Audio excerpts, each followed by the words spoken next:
কোনো ইউটিউব চ্যানেলে কালনার 200 বছরের পুরনো সেনবাড়ির ভিডিও আপনারা প্রথম দেখছেন, এর জন্য আমরা গর্বিত এবং আনন্দিত।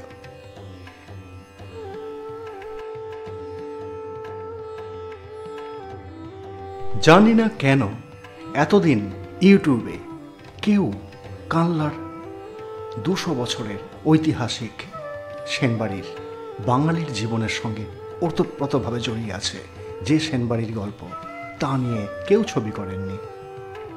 আমরা করতে পেরে সত্যিই খুব ভালো লাগছে। দেখুন ভিডিও।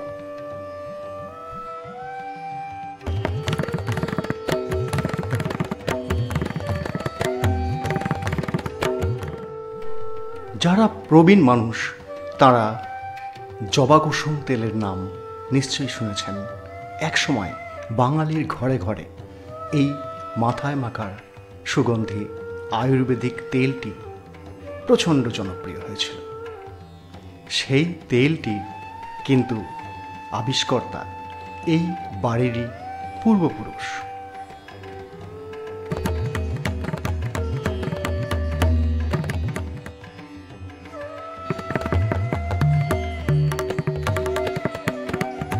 এই সেনবাড়ির কেউ এইখানে থাকেন না, সকলে ভারতবর্ষের বাইরে।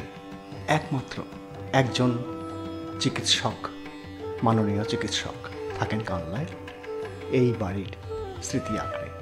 আর সারা বছর প্রচুর কাজের লোকজন থাকেন, তারা পরিষ্কার পরিচ্ছন্ন রাখেন। কিন্তু পুজোর সময় সকলে এসে জড়ো হন এই সেনবাড়িতে। রঙের প্রলেপ পড়ে, কিন্তু কখনো কোনো জৌলুস দেখতে পারবেন না এই পুজোয়।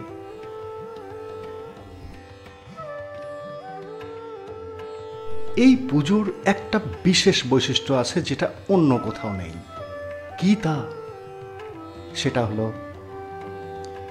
এই পুজোয় যারা এই বাড়ির মানুষেরা বাইরে থাকেন, তারা 7 নদী এবং সমুদ্রের জল সঙ্গে করে নিয়ে আসেন। সেই জল দিয়ে পুজো হয় দেবীর।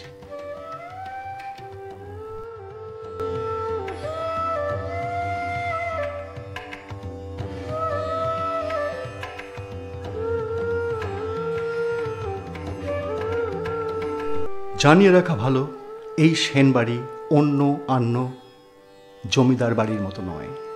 এটি একটি কানলার আদি পরিবার, যেটাকে অম্বিকা কানলা হিসাবে সবাই চেনেন, সেখানকার আদি পরিবার।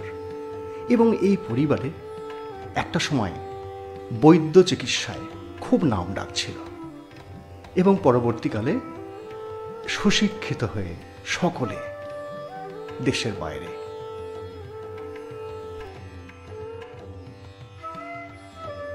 আজও 200 বছর আগেকার দেবীর পুরনো কাঠামোটি এখনো আছে।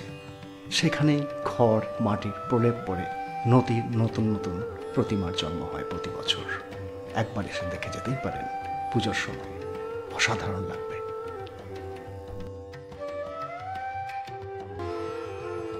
কালনার সেনবাড়ির নিয়ে ছবি অন্য সময় করতে পারতাম, কিন্তু বনাদি বাড়ির পুজো পর্যায়ে একটা এক্সক্লুসিভ ছবি আপনাদের উপহার দেব বলে লোভ সামলাতে পারলাম না।